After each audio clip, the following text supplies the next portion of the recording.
Hello, and welcome to the Ricky Gervais Show. I'm Ricky Gervais, and with me, as always, is Steve Merchant. Hello.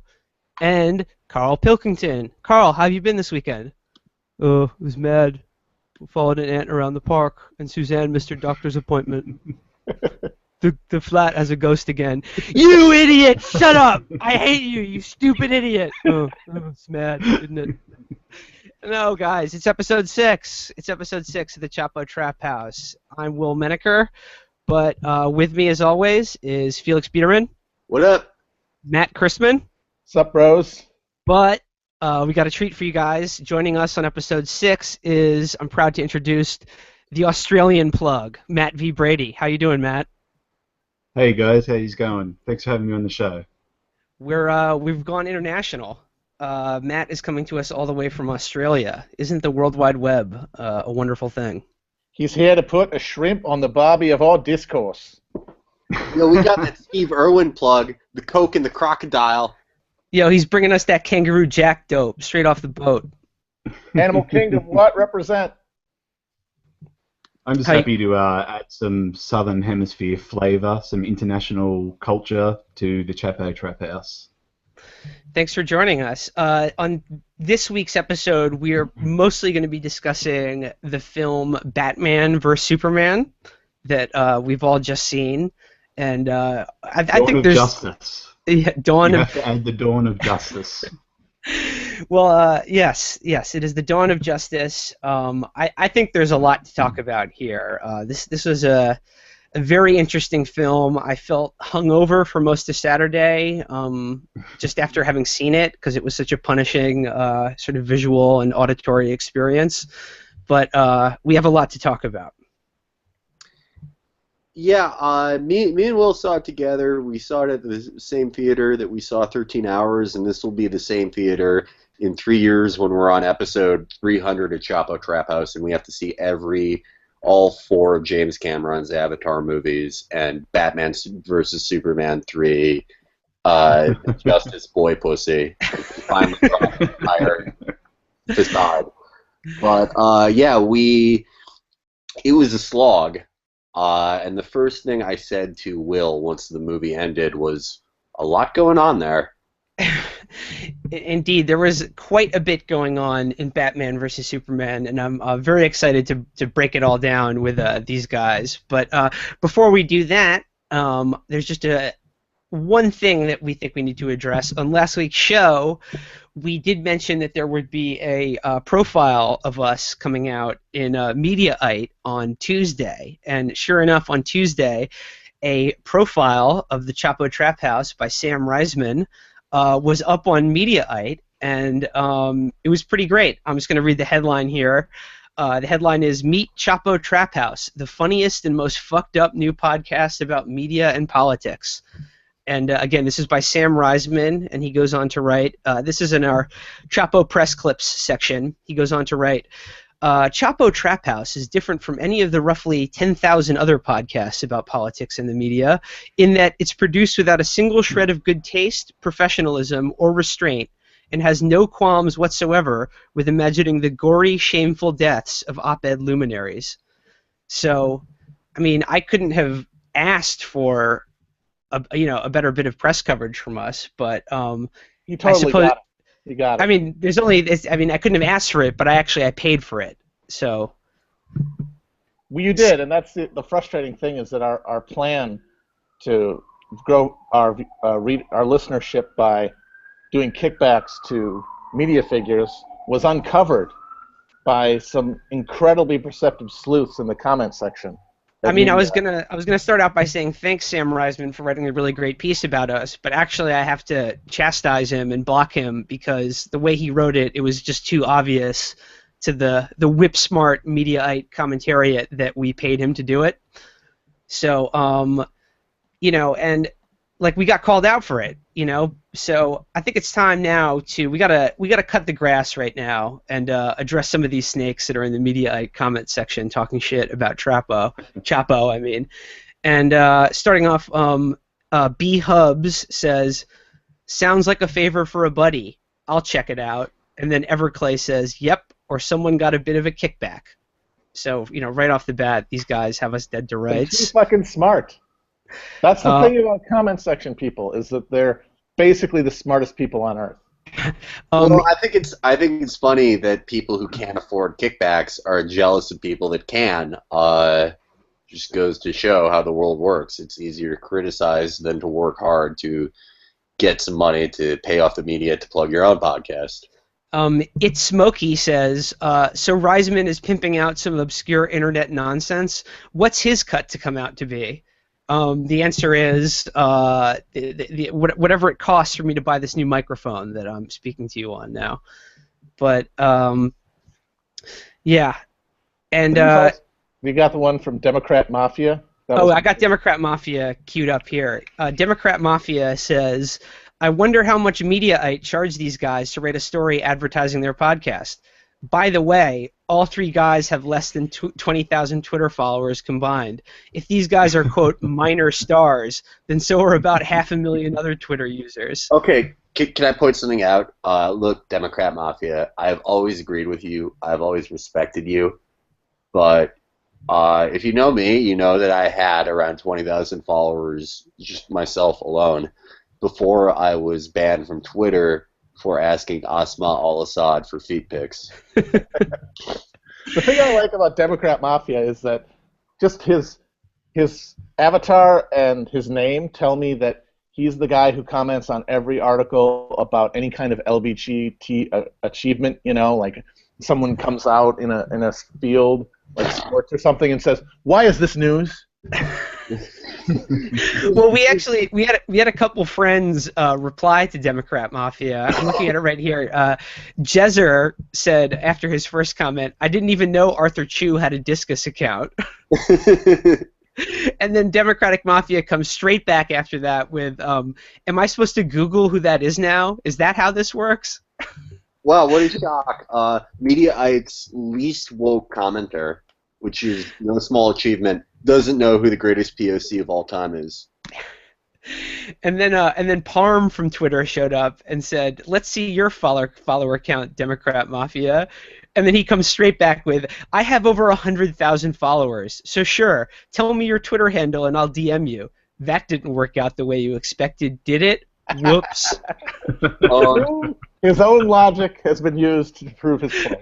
Oh my god. But the thing is, I searched Twitter for the handle Democrat Mafia, and I couldn't find zilch. There was nothing. So maybe he has 100,000 followers on like Discus or some other social media network for old people. Or he's actually Neil Cavuto. That's my theory. You know who fucking kills it on Discus? Who like we should have sent as our Luca Brasi, the beer nerd. Yeah, beer That's nerd true. fucking He's runs got it on the Discus. samurai of Discus. Yeah, he's the Ronin. He just cut swaths through these bitches. You fucking wreck that dude.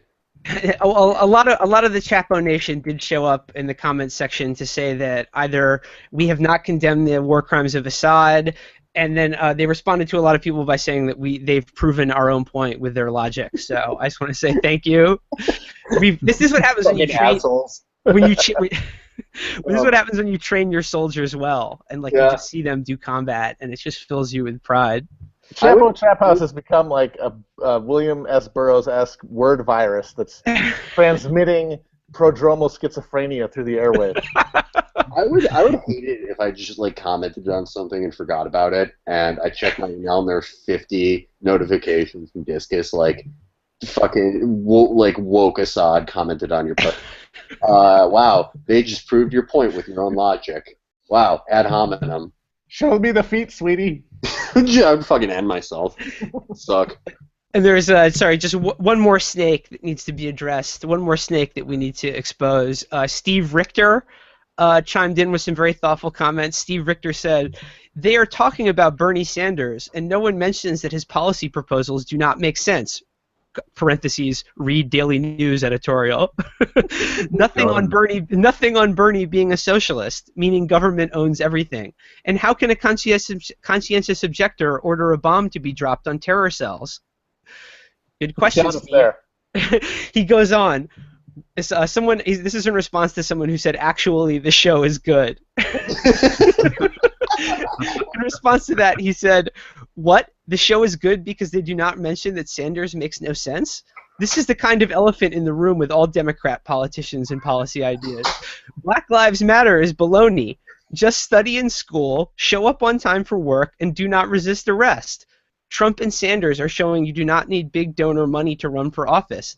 Even big banks are fine in that there is nothing they do to harm other parts of the economy or even small banks."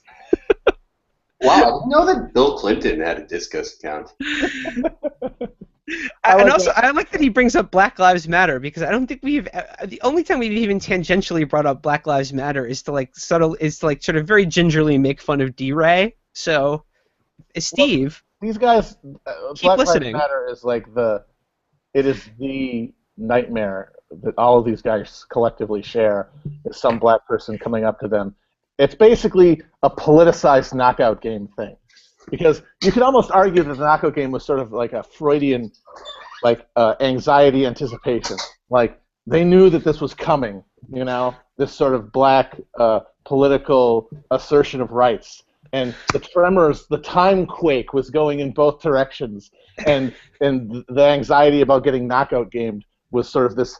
It's like when dogs can sense that an earthquake's going to happen. It was their concern about the knockout game. So this is like all that knockout game anxiety has finally found a political target. I just love that his advice here is study in school, show up on time for work, and do not resist arrest. Okay. Steve Richter wakes up in the middle of the night in a cold sweat screaming, "Why don't you wear a suit? People might respect you more." But here's the punchline to Steve Richter. His last comment was, "I listened for a little bit. It was okay. Gavin McInnes and his show is much funnier."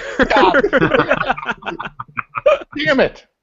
Oh. We have failed, guys. Steve, The whole reason we put this thing together is so that we could have a funnier podcast than Gavin McInnes and race realist Wonka, or whoever the fuck he has as a co-host. No, I mean, Steve, just bear with us. Just please trust us. Next week we are going to have on race realist Tim and a guy with tattoos to tell us about the red pill. I mean, I am personally sick of losing my audience to Gavin McInnes. This has sort of been a problem since I got online, so this is going to be my last episode of Chapo Trap House. It's just so frustrating.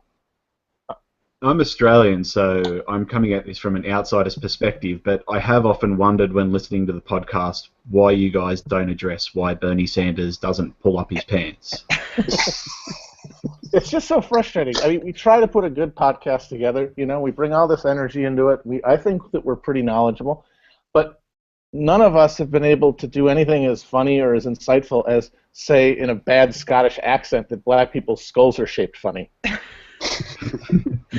I didn't know Gavin McInnes had a podcast, but then I remembered that I saw some brief clip of it was like a Skype chat that he was recording for his podcast, and he had on his guest was this sort of anemic-looking ginger from his comment section who defends social justice warrior talking points. And the guy was trying to get a word in, going, Gavin, when people call me a social justice warrior, it's a bad thing. I just get confused because I think social justice is good. And before he could even spit that out, Gavin had cut him off and was screaming over him, "You will never get laid. You will never get laid. That was the sound of a million pussies drying up that I just heard." So he's got his own Alan Colmes. Is that what you're saying? Oh no, he just has on some weak ass guest that he can just abuse. Alan Colmes. Yeah, basically. Well, I didn't want you to bring it up, but yes, I have been on other podcasts. And one final one. I didn't even save it, but there was some asshole in the Mediaite comments who said, "Podcast more like audio file." And I just want to say I was definitely not mad at that comment at all. It was funny to me. And I was so not mad that I went out and spent $100 on a microphone that I'm now using to record the podcast. So I'm basically just throwing money at this little bitch right now. It's nothing to stunt for me. So. I showed Will, after you got the tickets, I showed that guy's comment to the guy at the concession stand, and he agreed that troll was ridiculous and brazen. And then a guy showed up and handed you a complimentary bottle of champagne to drink while you watch the movie. Yeah, because he liked my shoes, even though the heel fell off. Even no, that's just hilarious because like half of the audience has no idea what the fuck that means. It's okay. The other half will love it. I'm sorry, guys. No, it's just like basically we love the fans of the show, like the people who listen and say they like us. You know, that's great. We like you, but we love our haters. There's nothing we love more than our haters, and there's nothing that we're like less mad about than getting hate online. Because if you're not, it means that you're not shining. What did Kevin Gates say? I want to say thank you to my haters for making me invincible. They've basically made us invincible. So again, thanks to Sam Reisman. Like the week before that, it was the AV Club. Now it's Mediaite. I'm thinking this show. Maybe. This show's gonna get in BuzzFeed, but like my real goal is that we get written up in the Federalist. So if you know anyone who writes for the Federalist and wants to, you know, cover the cutting edge of like the most unprofessional, fucked up, crazy show, please put them on to us because I want to get written up by the Federalist and preferably Molly Hemingway. Molly Hemingway, she's a dime. The idea of her like taking some Molly and then having some sort of insane Opus Dei infused sex romp and then writing 10,000 words about how we're all going to hell. Be amazing. No, we're exactly the right kind of degeneracy that they would be fascinated by. This is why the West is failing.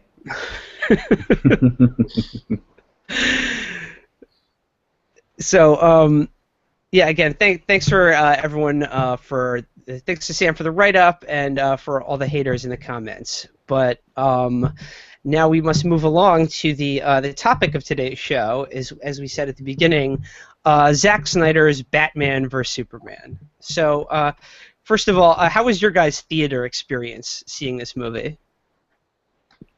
I saw it in a theater that I think had 3 other people in it.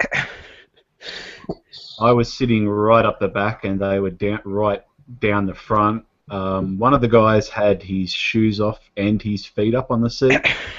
That was the atmosphere, basically. Wait a minute, I thought that was required at Australian movie theaters. No shoes, no problem, mate. Was someone picking their teeth with a giant knife next to you? No, I did not see the movie of Paul Hogan, unfortunately. He's currently hiding from the size of an oil barrel in. Giant can of Foster's. Matt, how was your movie theater experience? It was good. A friend and I saw it. There were maybe about 4 or 5 other people in the theater. Nobody took their shoes off because we live in a civilized country. But yeah, just quiet. Nobody talked. Sadly, I frankly would have really appreciated some talk back.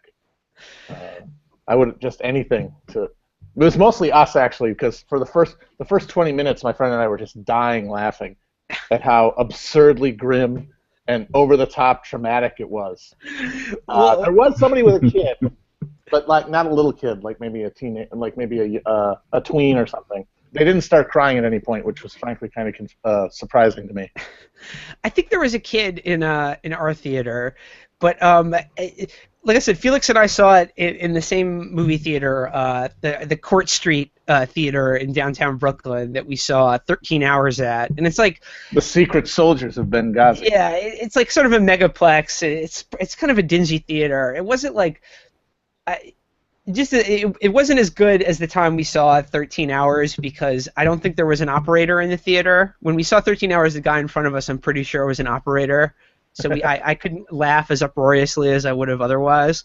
But the best part about when we saw 13 Hours is that you come in and it's always a scrum. It's like a very tiny like ground floor, and then there's 11 floors of movie theaters, and you have to get in an elevator. So everyone has to pile in this elevator. And we got in an elevator with this woman, and then it's one of those elevators with 2 doors. So the back door kept opening and like opening into this like loading dock or something, and I didn't know what was going on because I was extremely high at the time, so forgot to mention that earlier. But so already I was feeling like, I just think like at any point they're just like, gonna take me out of the theater and be like, I'm sorry, you can't see this movie right now. What are you kidding? But we got on the elevator with a woman who proceeded to tell us that she was seeing the film 50 Shades of Black, the Marlon Wayans 50 Shades of Grey parody, for the second time. And the reason she was seeing it for the second time was because she said she hurt herself from laughing so hard the first time and had to leave the theater. That's cute. That's cute that she was seeing it twice. That's adorable. I only saw it 4 times in the theater, but whatever.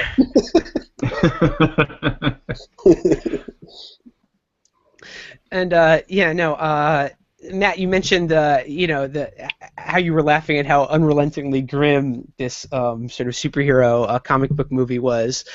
First of all, I think it should have come with a warning. The very beginning of the movie definitely triggered my 9/11 issues, and I think there should have been a warning of some kind. Yeah.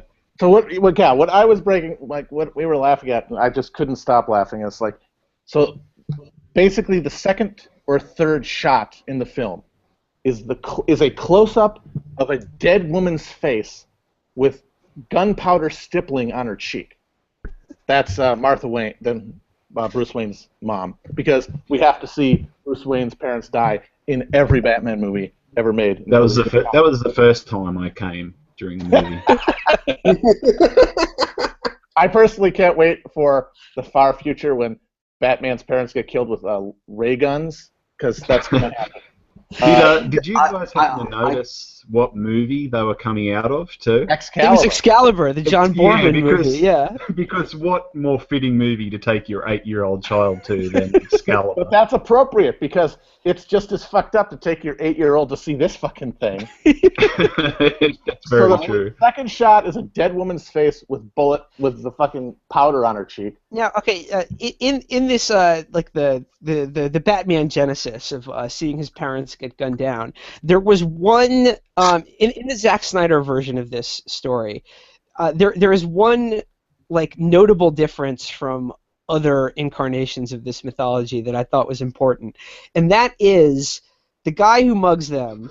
He shoots them because Thomas Wayne, Bruce Wayne's father, like he balls up his fist like he's gonna he goes for it, forced to like defend his family, and that's why he gets shot, and that's why both him and his wife get killed in front of Bruce, right? Like in almost every other version of this story, like the bad guy, the mugger just shoots them like unprompted, right? Yes. In cold blood. Yeah.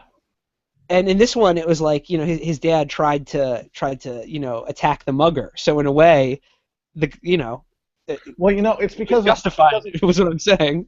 Right, but it also, I think, frankly, for Snyder, it would be more of an indictment of Thomas Wayne if he hadn't tried to fight back, because Snyder is such a worshiper of violence for its own sake and force. He basically agrees with Ra's al Ghul in Batman Begins when he said that Thomas Wayne was a coward.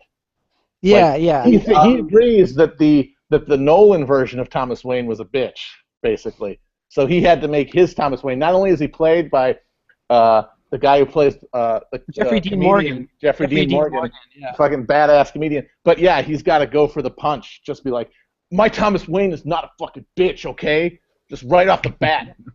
He's fucking cool. And he fights, even though it's going to get him killed. I have to say this is my first issue with the movie. This was the most unrealistic thing in the entire movie, by the way. If you guys know about the 21-foot rule, if a skilled or unarmed combatant is within 21 feet of a thug scumbag with a firearm, he will always disarm him. But, I guess accuracy doesn't matter to big Hollywood Snyder. I chalk it up to Thomas Wayne just being an effete billionaire who had only fought, in like, maybe he did Muay Thai or something, but he never really fought. I put it down to him being just a bit fired up after seeing Helen Mirren's tits with his son sitting next to him in the theater. Well, those are the kind of moments you never forget as a father. I would have to say then that movie becomes realistic because he came in his pants during that movie, and he violated No Fap November. And not high enough to disarm the knockout game scumbag piece of shit who killed his wife. Now, and I guess this is the other twist on the Batman Genesis story. I guess we'll get more into the specifics of this later, but it was a little hard to tell. It was a bit of ethnically ambiguous casting, but the punk scumbag who murders Thomas and Martha Wayne was unmistakably POC.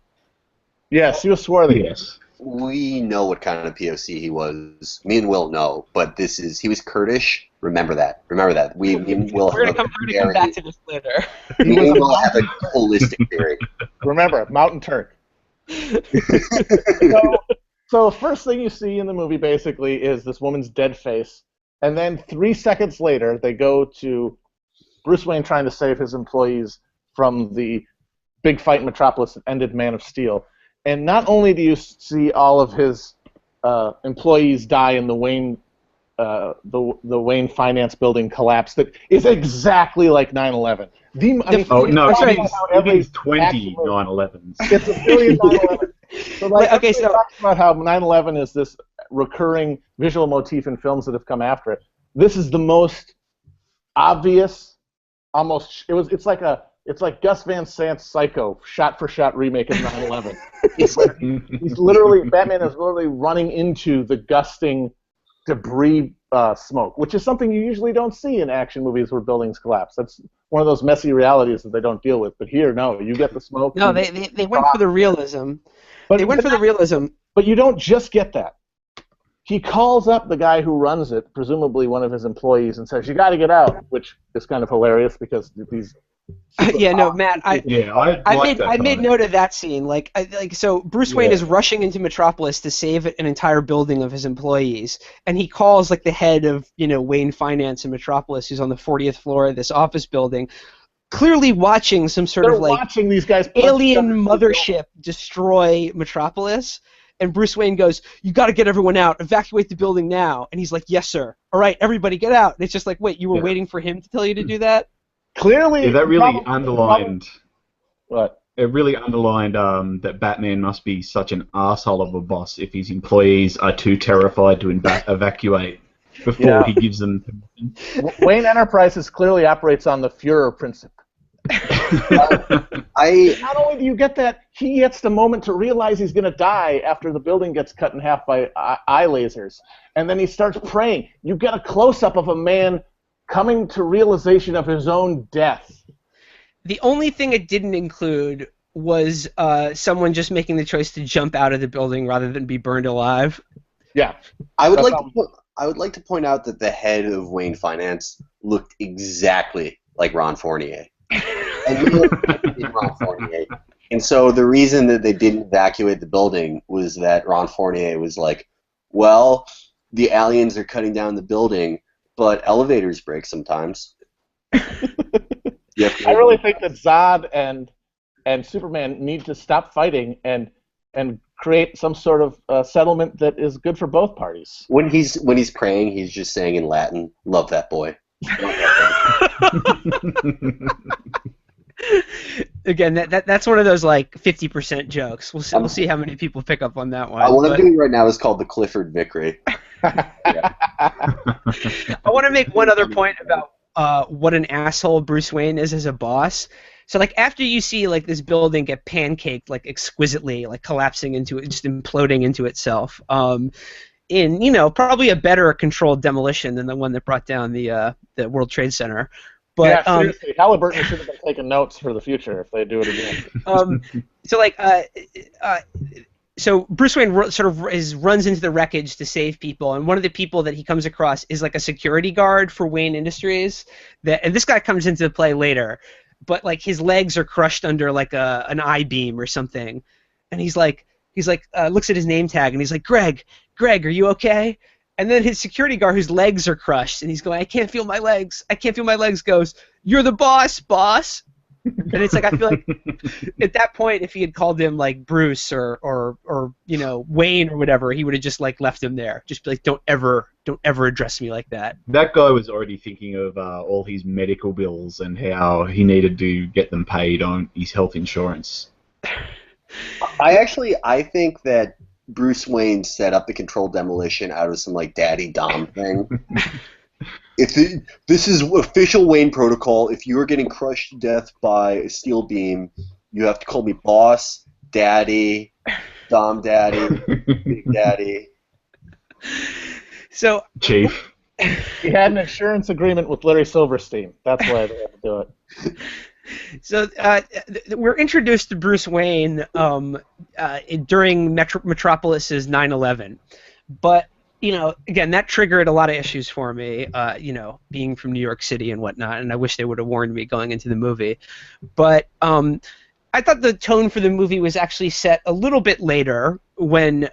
After that scene, we're introduced to Superman for the first time. We're introduced to Lois Lane for the first time as she witnesses an Al-Shabaab militia execute Jimmy Olsen, who is also in the CIA.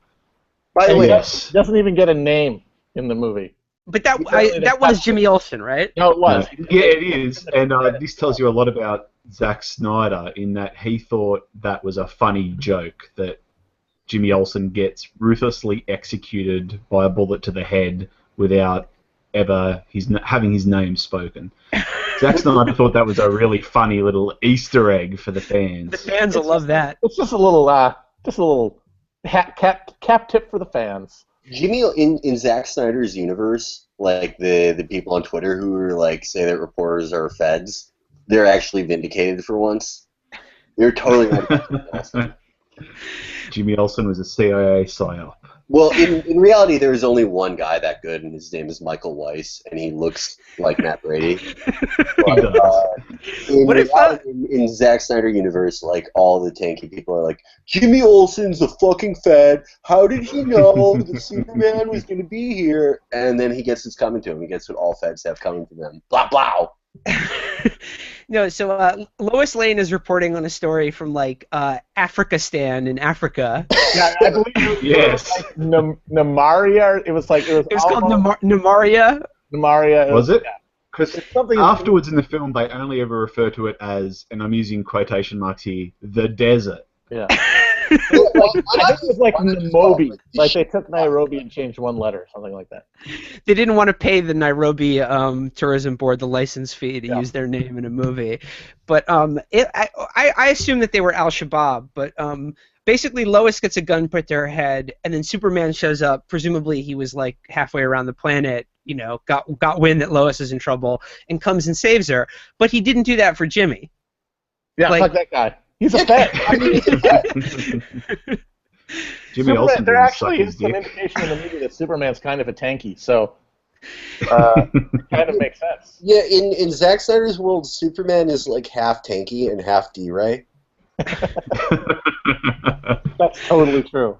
Because there's one point in the movie where Superman Clark Kent rather is arguing with his editor about like what stories they choose to and not choose to cover, and he's like when you ignore the disadvantaged, you're making a choice, and like as a paper, our job is to tell the truth about what's happening in Ferguson. Yeah, and he actually points out that Batman mostly just beats up poor people. Which is a good Which point. is true. That's not very good point. And then later on, He's a millionaire who beats up poor people. Yeah, they put a little cherry on that when Perry White is yelling at him for being too idealistic and saying the WPA isn't hiring. Oh yeah. Yeah. But what's so frustrating about that is that's actually an interesting thing to do with Superman. But because it's an interesting thing to do with Superman, you can't do it for more than 2 seconds because Snyder needs to basically make Superman as unpleasant as possible due to his long-term plan of degrading him because of his deep, deep hatred for the character. I mean, I just want to Clark. Oh, I want to point out that like they do the classic conservative movie. This is like a throwback to 80s movies where like Superman brings up a very good moral point that Batman isn't really stopping crime, he's just assaulting poor people by having the guy that Batman beats up make him a child molester. And that's like complex moral philosophy for conservatives, where they're like, "Oh yeah, well, would you defend a child molester? Because I would fucking skin him alive." That brings up, that's another thing that I thought was amazing, because that's like the fourth scene in the movie when Batman rescues these women from this sex trafficking. Asian women. Yeah, and he chains the guy shirtless to a radiator in this dark, empty house and brands his skin. Brands him. Yeah. It's literally like a scene from Seven. But like, And I just imagine some kid going to his dad, "Daddy, why are those women in cages?" And he's got to go, "Well, son, when a man wants to make money, sometimes he brings women across the ocean and charges men to have sex with them." I know of this story about another white man who was a brunette who liked branding people.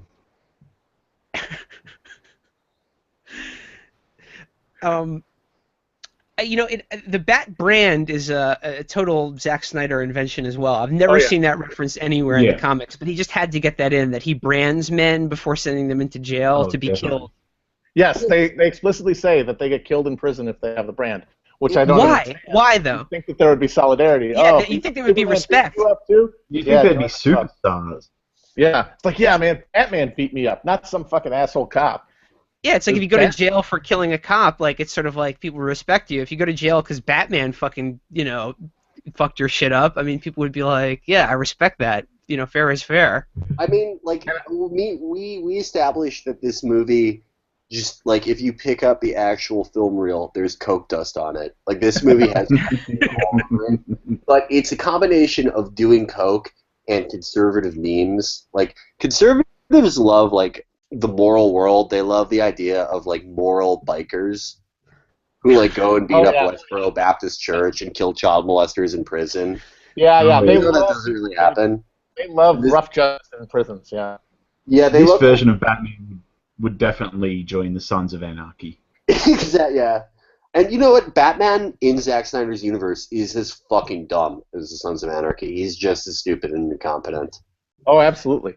And I think it's interesting that, because I think the branding thing, it's meant to show that Snyder wants to show that Batman is sort of broken and, damaged, and he's sort of crossed the line to justify how he's so eager to murder Superman. He's just a little on edge. But I also strongly suspect he does it because he wanted Batman to look badass. Oh, yeah. And he thinks that that's badass.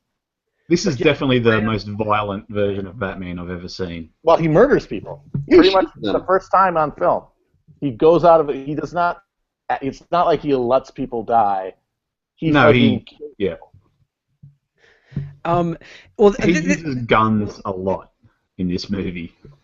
Yeah, he uses guns quite a bit. I remember when the trailer came out, and there's a shot of him with a gun, and it was from that ridiculous, idiotic dream sequence. Oh, man. People freaked out because why does he have a gun? Why does he have a gun? And people were like, I think it's a dream sequence, don't worry. But guess what? He still uses guns all the time in this movie. Yes. Not just in the dream sequence.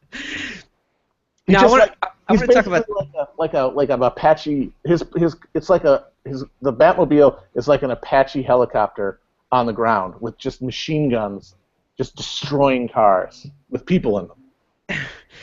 Yeah, no, I mean, Snyder went out of his way to make the pains that this is set in the real world. This is the real world, which like for instance in the 9/11 opening, I thought that was kind of like a conscious refutation of the Marvel Cinematic Universe, right?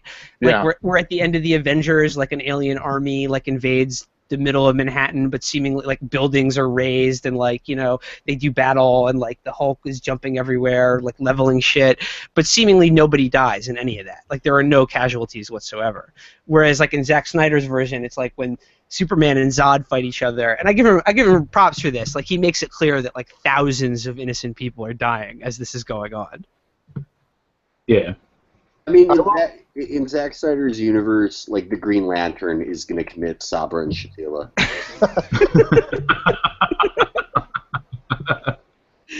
Lieutenant Callie gets imbued with powers. If he did a Black Panther movie, he would literally just murder cops. I have to say though that the impulse to ask the question, what if superheroes were real is the stupidest question you can ask. And It really is. in the year 2016, maybe in the 1980s it was different, in the Alan Moore heyday and everything. But if you're still asking the question 20, 30 years later, dude, what would it be like if there really were superheroes? You're a moron, and you shouldn't be in charge of making these movies. Yeah, well, Zack Snyder should not even be allowed to drive a car, much less. Well, you brought up Alan Moore, and Zack Snyder was the guy who did the Watchmen movie, right? Which was like pretty much a shot-for-shot recreation of the comic book that nonetheless managed to miss almost every point about the comic book that it was actually about. Like Zack Snyder read the comic and was like, Rorschach is a hero. If only we had people strong enough to stand up to scum like him.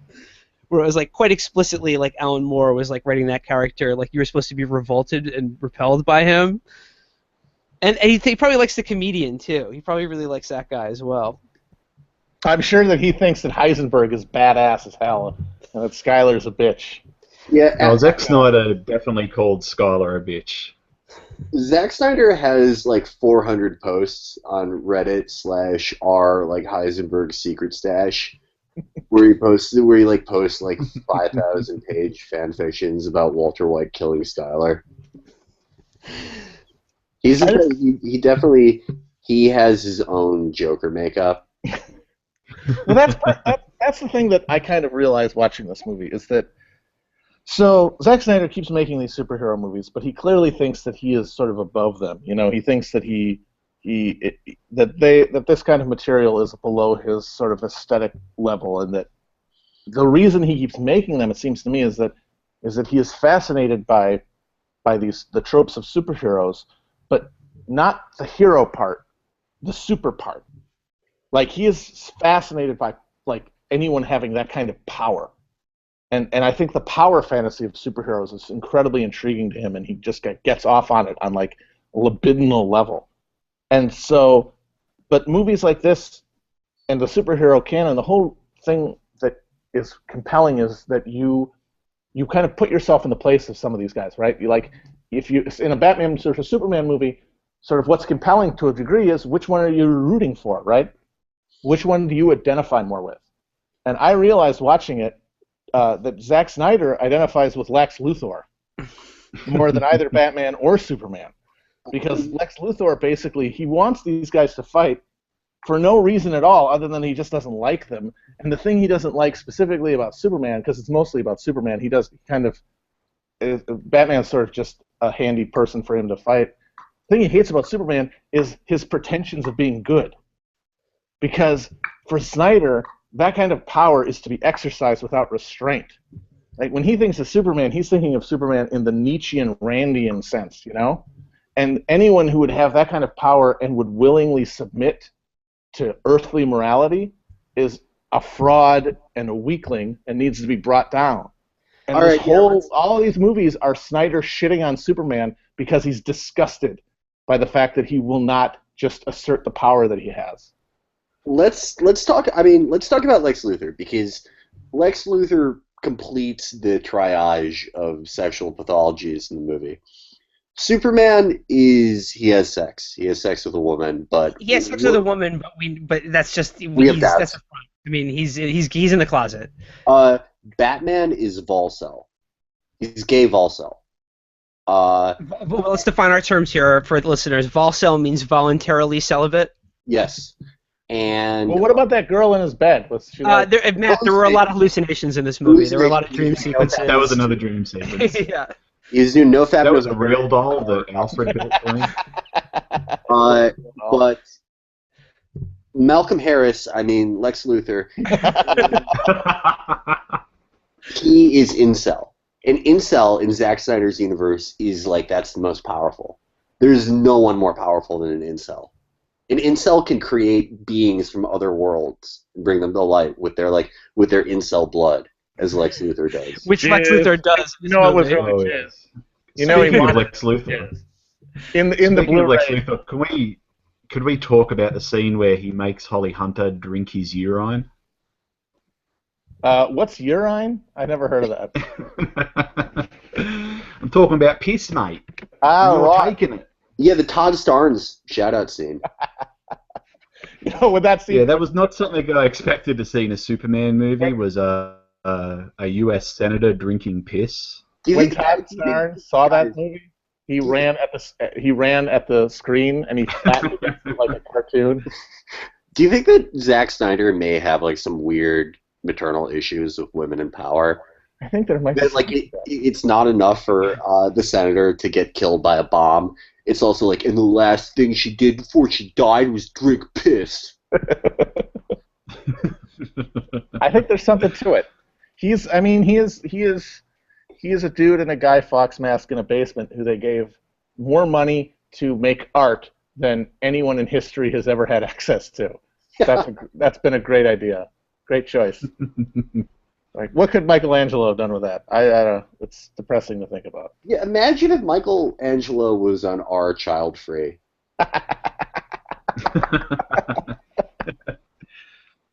What if Leonardo da Vinci was basically Dustin Hoffman's character from Rain Man, except obsessed with 9/11? Yeah. What if Nietzsche was a gamer? Nietzsche would have been an amazing gamer. He would have been fucking awesome at it. When he would introduce himself to people, he'd say his name and then he would recite his Call of Duty kill-death ratio. Why do the mods think that they have power? Where does their power in moderating the lobby come from? Wall hacks are not a hack. They're just a subversion of a morality that never existed. That's Gamer Nietzsche, which my new novel, which will be on W. Norton Press. Wait, are you guys there? I got lost for a second. Yeah, we're here now. Yeah, we're here. Really? We were just solving some real shit. Yeah. Fuck. Well, Brendan can edit this together later. The last thing I heard was Matt Brady. You said you wanted to talk about the scene with Luther where he did what? Where Holly Hunter's character drank Lex Luthor's piss. Well, we thought this was a Todd Starnes call out, obviously. Yes. I mean, so Holly Hunter is the senator who wants to, I don't know, regulate Superman or something. Yeah, it's never explained. She's like, No. yeah, she's She's like, a big government lib who wants Superman From Kentucky.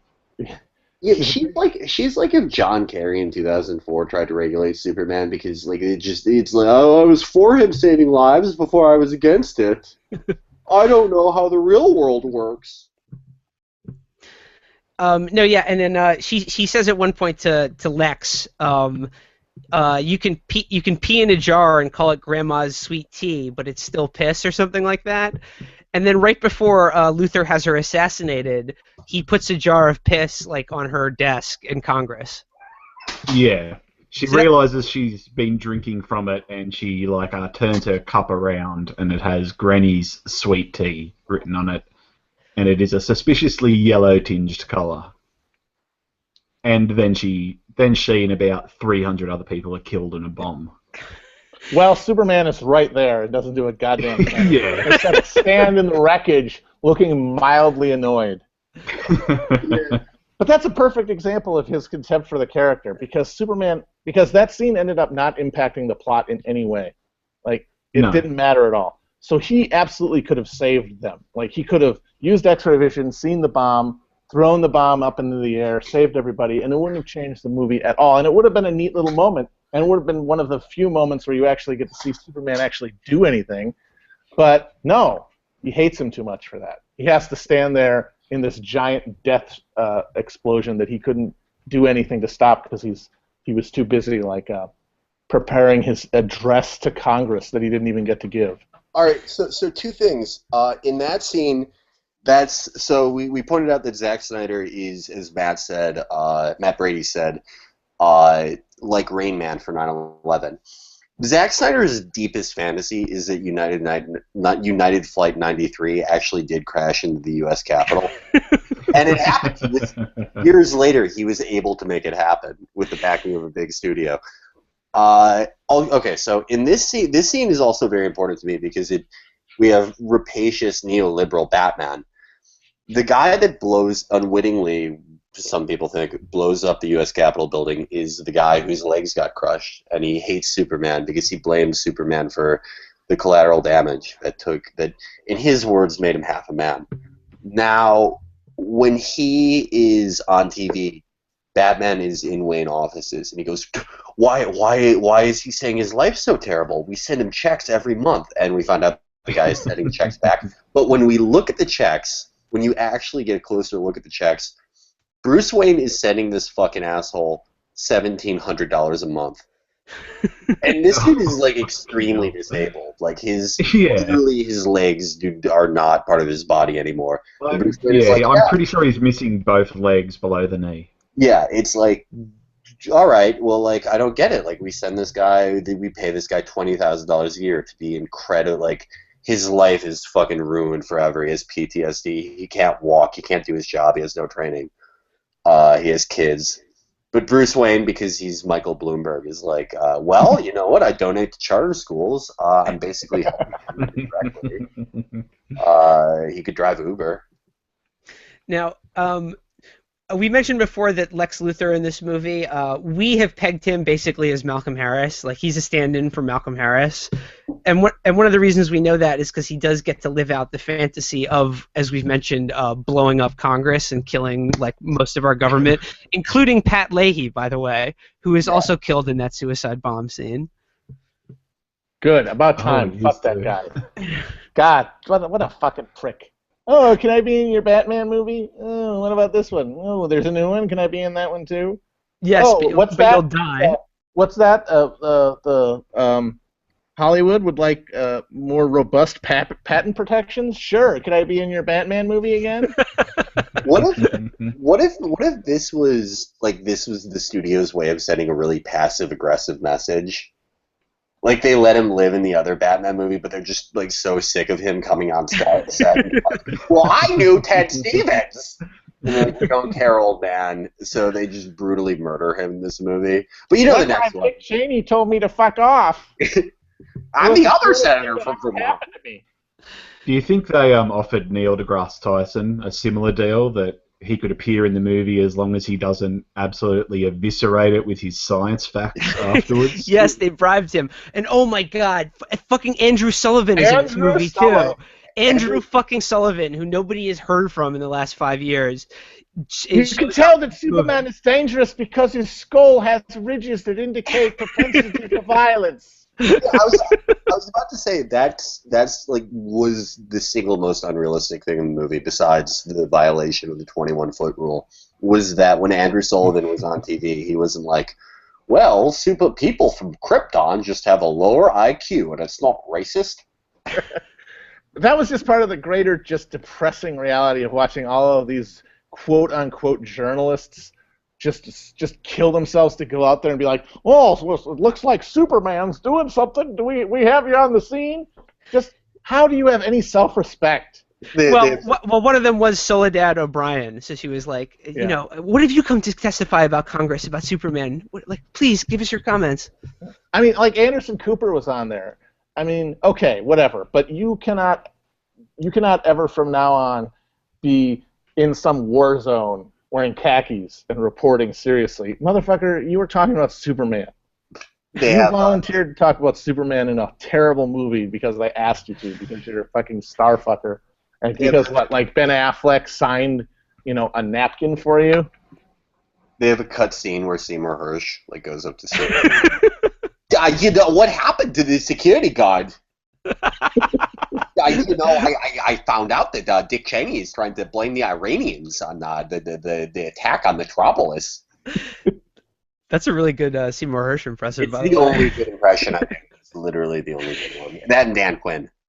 So you know, so we've established that, like I said, Lex Luthor is Malcolm Harris in this movie, and there's a whole thing of like, I sort of feel like we've been breaking it down for you, but like this is good. You guys need us to do this because like if you are a normal person of like average emotional and mental stability and saw this movie, it's just 2.5 hours of the most bewildering just sort of like assault like of images that you could like as we were leaving the theater, what Felix said to me was that it was like when an 8-year-old tells you a story and then just keeps going and then Yeah. but they assume that you know all their friends and characters, and they like they don't even take a breath to like, so you just have to go but with our help, like if you are versed in the kind of like, you know, race science and sexual pathology and Middle Eastern politics, it is really the forte of the Trap House. I think we can make sense of this movie. Will, do you want to clue them in on the true meaning of the movie? Real quick, we also established that Bruce Wayne in this movie, he's Volcel and gay and a billionaire who has fascist tendencies. So he's Peter Thiel, basically. Yeah. Okay. So like we noticed that Alfred in this universe, he's not a butler. He does. Wait, okay. First of all, he's played by Jeremy Irons. That's your first clue. He's not a butler. Like he can do computer encryption and is never like cleaning up Batman's house. Batman's house is a fucking mess, by the way. But he's just like an older gay man that lives with Batman, and he is very invested in Batman fucking a woman and having a child because he doesn't want to be gay anymore. But Batman is like, night is the time when we're the darkest. That's why. So and then Clark Kent is sort of like seemingly the avatar of normal human sexuality, but like really the movie is all about how like they're fighting each other, but really Batman is so obsessed with Superman and wants to kill him because he wants to fuck him, basically. Like he wants Clark Kent and Superman to just realize that he's gay. And Brady, you made the point that Bruce Wayne's father in this movie looks like basically looks exactly like Superman except with a mustache. And also, I just realized Batman's father's last words are Martha, and that is Superman's words right before Batman is about to kill him. That stops him from killing him. Oh right! Oh god, I totally forgot about that, folks. This entire movie wouldn't exist save for the fact that Batman and Superman's mother have the same name. That's literally everything, like the fate of the human race in this movie, hinges on that tiny bit of trivia. Okay, so like Batman and Superman have I need to explain this because Batman and Superman have their climactic fight, which I should mention takes place in a men's room. I'm not making this up. It takes place in a men's room. And at one point, I think Batman like tries to hit Superman with like a urinal or something like that. Or no, it was a sink. It's a sink, yeah. Yeah, it takes place in a men's room, and then like Batman has dosed Superman like now I think twice with like a kryptonite roofie that like he gassed him with, so he's like weakened in some way, and then has made this giant like spear out of pure kryptonite, you know, obvious, you know, sort of phallic symbol, and is getting ready to just like drive it through Superman's heart. And the thing very slowly too. But no, before he does it, he makes the point of like cutting his cheek slightly as well. It's just like a little bit of like, you know, daddy sadism. I'm the boss of this, Jim. So he's now bested Superman in a men's room, and is getting ready to kill him / penetrate him. And the thing that makes him stop is that Superman says Martha, and Batman realizes that his own mother's name was Martha. And that is also like the whole thing is contrived because Superman's mom, who's still alive, is being held hostage or some shit like that, and her name is Martha. So Batman realizes that he has one Martha left to save, and after that, he's pretty much cool with Superman after wanting to kill him for 90 minutes of this movie. All right, I want to point out that before like he realizes that his mom has the same name as his deceased mom, that the entire movie he just like. He doesn't immediately hate Superman. He's just like, Superman. But then, like, just inexplicably halfway through, he's like, no, he does the neocon 1% doctrine. Batman is a neocon.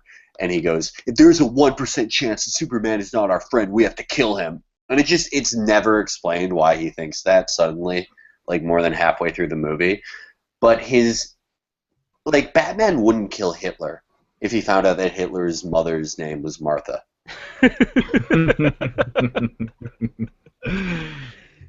Yeah, because the movie sets up all this supposedly interesting, you know, if you're maybe a precocious 14-year-old, questions about, well, what would you do with a real Superman?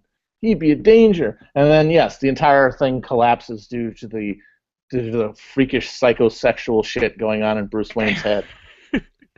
They realize that they share the same mother, basically. So Yeah. it would be like twincest in a way if he penetrated Superman at the end of this movie. All right. Penetration is a big theme of this movie. Now, one of the big lines from the trailer for this movie and in the movie is Batman saying to Superman, Oh, God. "Oh, you'll bleed." No, he says, "Do you bleed?" And then Superman flies away, and then Batman just looking up at him goes, "You will." I'm going to show you who's the boss of this, Jim. But Malcolm Harris, he gets access to like Superman's fucking planet's ship, and he makes a creature from Krypton, a monster from Krypton. Batman is not able to bring himself to penetrate. The goal of almost every character in this movie is to fuck Superman. Batman almost accomplishes it, but can't because it would be incest. But Malcolm Harris accomplishes it through proxy. He creates a monster that stabs Superman while Superman kills the monster, like proving how powerful Incel is.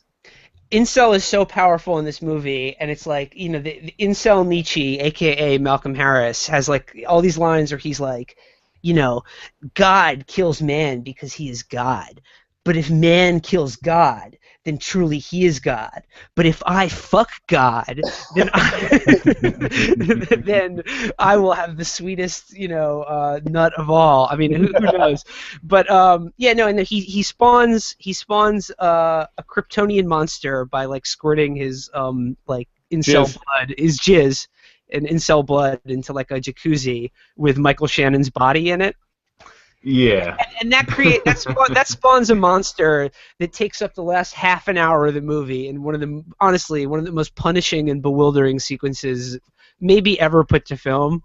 Yeah, in Zack Snyder's like twisted sexual science, if an incel does a cum tribute, he can create a monster that can kill God. Cum tribute to General Zod. No haters. But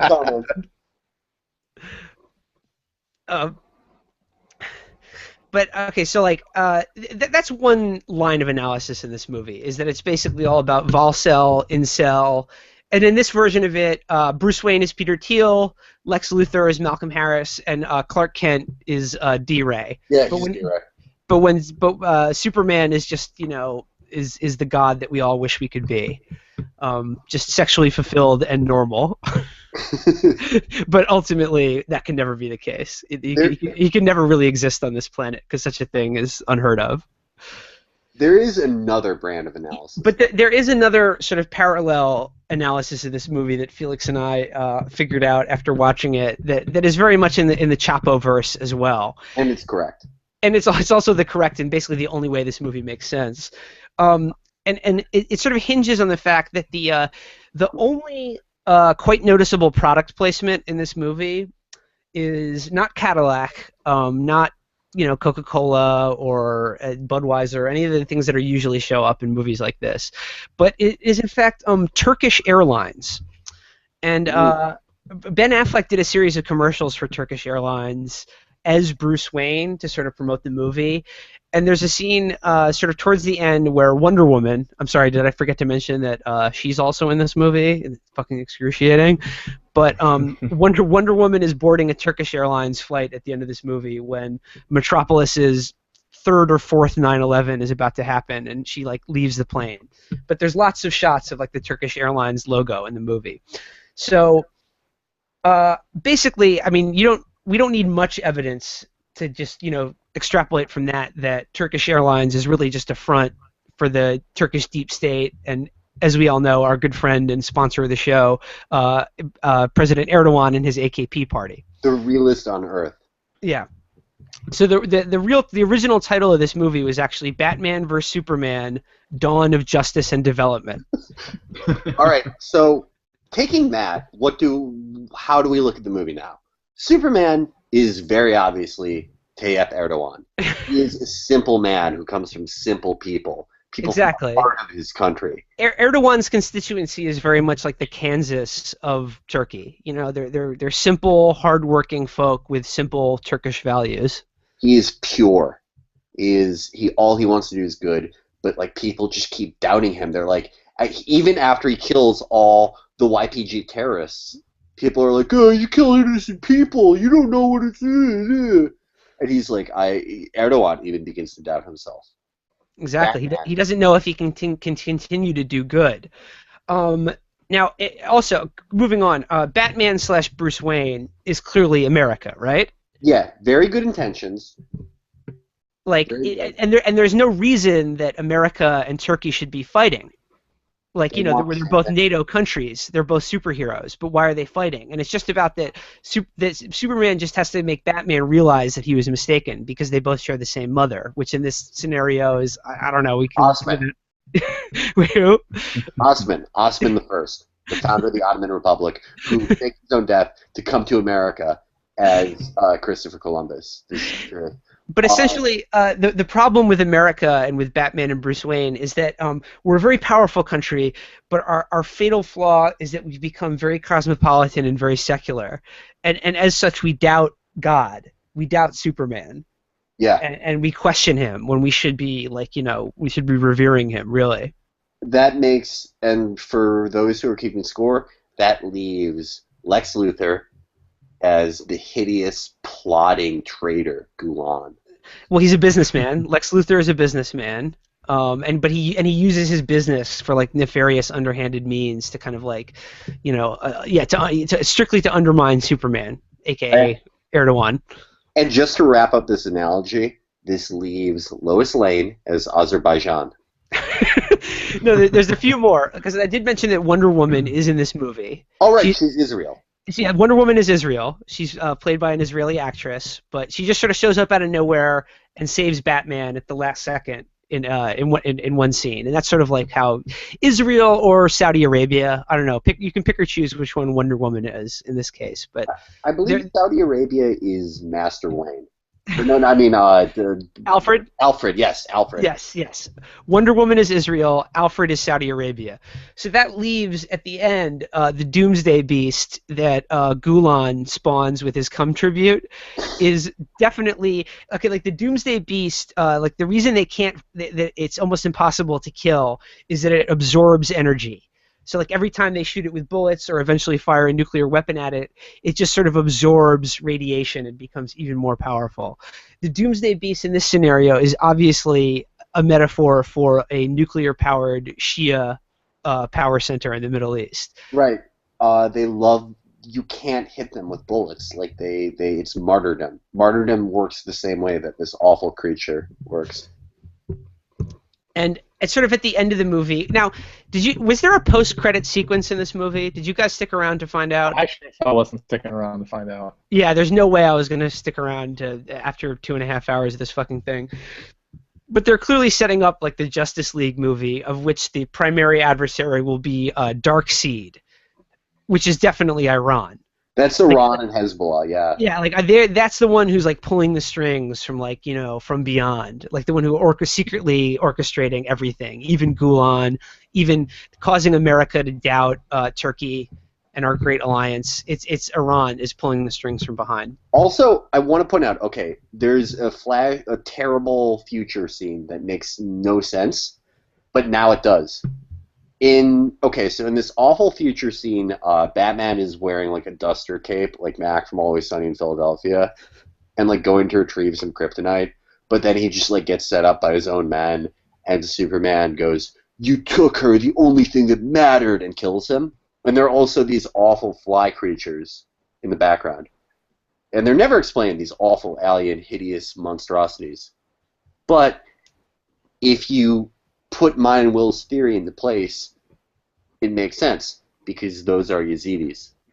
And you have to listen to Erdogan's Superman when he's like, no, they have to be wiped out. Exterminate them all. Yeah. But this is also, it causes the nuking of Azerbaijan with Lois Lane. In this alternative timeline, Lois Lane is dead, or Azerbaijan is gone, and Erdogan, who loves Azerbaijan, because they're pan-Turkic, would go, "You took the only thing that mattered from me." This is a complete theory, and it works. Cocaine and money from the AKP party is what brought you Batman vs Superman: Dawn of Justice and Development. Rack 'em. It's done. We got it. But for some reason, this movie has not been very well received in almost any quarter. And I guess to close out, the thing that was interesting to me was, as we've established, basically all of Zack Snyder's movies are sort of fascist texts. So you'd think that the right would be ready to embrace it, but they really didn't. I mean, it was a very mixed take on this. John Nolte did not like the movie, but strangely, I was searching for all of his comments on the movie on Twitter, and I think he's deleted every single thing he's said about Batman vs Superman. Because I know I've seen things in the past, but like now it's like things that are linked to or like tweet no longer exists. So John Nolte has like scrubbed evidence of his Batman vs Superman hate, because probably he's taking that Erdogan money now too. But the one comment from him I did remember was he said, "I don't like the movie, but Gal Gadot makes me proud I'm a man," or something like that. That's the best when conservatives are like, "I love to be reminded that I can get an erection theoretically." But I think my favorite is Sonny Bunches of Oats from the Washington Free Beacon. He's their sort of resident film critic, and he gave it a very mixed review. And like, he's a big fan of Zack Snyder's other movie, but like I think he sort of realized that this one was, maybe not quite as good as he was expecting. So he wrote a mixed review of it, but then he wrote a follow-up. He wrote a follow-up article called "Small Tweaks That Would Have Drastically Improved Batman vs Superman." And what I love so much about this article from Sonny Bunch is the way he writes about Batman vs Superman is exactly the way these fucking creeps, like, when they have to write about like the failure of the Marco Rubio campaign or any of their idiotic dreams or candidates, like they have to do the post-mortem where they're like, well, it didn't work out. And and then list the obvious incredible reasons of that. Of course, it didn't. But then they but then come up with ways that of what could have been different. And Sonny comes up with all these ways of he's like, first of all, they should have released the Wonder Woman movie first. They didn't build up the universe enough. And then he's like, Bruce Wayne's dark visions should have really mattered and connected to Darkseid, which they're setting up later.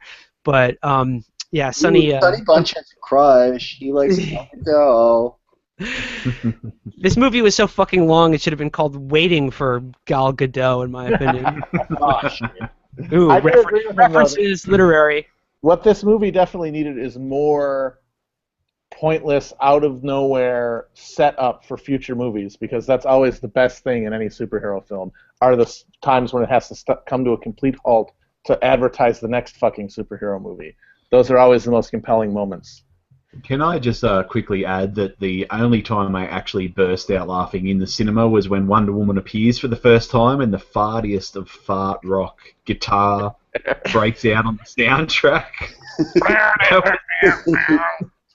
And then it just came back out of nowhere, like every single time she was on screen, and then abruptly disappeared when the camera cut to someone else. That's the Wonder Woman music, man. Oh, and sorry, one more. One person who is also very disturbed by Batman vs Superman was, of course, Glenn Beck, who was sort of undone by the idea that, as we said, the two good guys would be fighting each other, and he recorded some weird clip where he's sitting in he does this thing now where he sits in a set that he had made to look like the Oval Office. And it's like Glenn Beck sitting in his fake Oval Office just rapping with his producers and sort of opining on the day's events. And he did one about Batman versus Superman where he's like, I'm telling you, the country, we're going crazy. I'm going to quote him directly here. He says, when Batman starts to fight Superman and Captain America starts going against Iron Man, the things are going to fall apart. Now he's quoting Chiwetel Achebe here. But he said they're taking 2016 values and superimposing them on 1940s values, and it's going to destroy these franchises. They've got to stop. And it's like, Glenn, Marvel is like, printing money based off this shit, and even this movie, which is considered a failure, I'm sure it made quite a bit of money. And but like, I just like that Glenn Beck saw the trailer for Batman vs Superman, and he thought that there was like any chance that they weren't going to be friends by the end of it. Yeah, I mean, you sort of see the range of conservative morality. Like, as you know, as we said, Ben Shapiro is 12 years old, and so he fucking love. This is Ben Shapiro's, by the way. This is Ben Shapiro's first big kid movie. No, Shapiro was the one who loved it, and that's what I was trying to find, because he was arguing with John Nolte over it. Like I said, but I can't find those tweets anymore. But of course, Ben Shapiro is the only one I could find who unreservedly loved the movie, which makes sense because he has the, body, mind, and soul of a 12-year-old boy. The National Review did send Kevin D. Williamson to review it, going in his old post as theater critic, but he was unfortunately apprehended at the movie theater because they thought the camera he takes everywhere on his shoes for when he goes into the bathrooms or dressing rooms was meant to bootleg the movie, and he would never do that.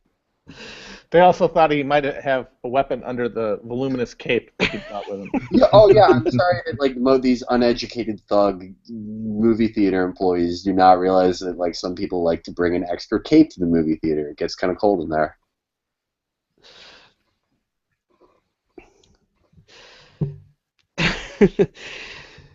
So, oh fuck, I'm gonna have Brendan edit this part out at the end. But what do you think? Do you think we've pretty much summed up Batman vs Superman? I think we got it. think so. Yeah. All right, should we go out with the Chapo death threats now? Yeah, Brady, we are threatening Marlo Stern from the Daily Beast. If you do not know who that is, he's a bitch who wears a bowler hat and recaps Real Time with Bill Maher, and he wronged the most perfect boy on earth, Brendan James. Yeah, we're doing this for our friend of the show and producer of the show, really, Brendan James, who basically made fun of some idiotic tweet this guy did this weekend, and he proceeded to have a hilarious meltdown over most of Saturday night. The thing I think Brendan was originally responding to was this guy Marlo Stern. It was about Bernie's tax returns and the fact that his income is his family income is like $200,000 or something like that, and he was replying to someone and said, not being good at taxes is one way to think of it, or another way is that he's just a really shitty businessman. And it was like, well, still another way is that he's not a businessman at all, but actually a public servant. What the hell is wrong with him if he's not on that grind? I mean, you got to be about that grind. So Brendan just replied to him laughing and being like, "Are you insane?" or whatever, and then a bunch of people started making fun of him. And Marlowe's response to this was to accuse Brendan of having neo-Nazi followers. So I want to say, Marlo, you were talking about us. You were referring to us. We are the Nazi followers, and we have ways of dealing with you, Marlo. We have ways of dealing with you and your father, Howard. Your Jew father, Howard. Marlo, I will go into your dad's office building where he's creating new legal framework to defend Eric Prince's private air force, dangle him outside the building until you come up like Lex Luthor did to Lois Lane. But you're not going to come up and save your dad. You're going to come up and you're going to watch him fall, and then I'm going to kick your leg out, and I'm going to forcibly remove your bowler hat from your head. Marlo, I'm going to take that precious little cappuccino drink that you seem really, really proud of in your avatar, and I'm going to make you drink it, and I'm going to just keep pouring it down your gullet until you get just a gigantic swollen stomach in the fashion of the Filipinos who were tortured by American troops during the Philippine-American insurgency. And then I'm just going to kick the shit out of your stomach until you just start spewing water out like a fucking broken hydrant. Marlo, I'm doxing you and your father right now. Your father is Howard Stern, and you are Jaja Bowie, you fucking clown. Of course you write for the Daily Beast with every other fucking retard, half-wit, hack in the fucking world. Ugh, God. Fuck with Brendan, you fuck with the Trap House, dude. You're done. Marlo, I will have you fucking recapping All In with Chris Hayes and Gitmo if you keep fucking with them. I'm gonna glue to that fucking bowler to your head. You'll never take it off. You'll have to cut off the crown and the brim, but then the band is gonna be there forever. Marlo, you won't even be able to write on the chive when we're done with you. All right, guys. Thanks again for another great show. Thanks to Matt Brady for joining us, man. We really appreciate it. It was fun. Thanks for having me, guys. It was really fun talking to you, and thanks again for everyone for listening. Until next week, stay frosty, friends. Peace. Bye.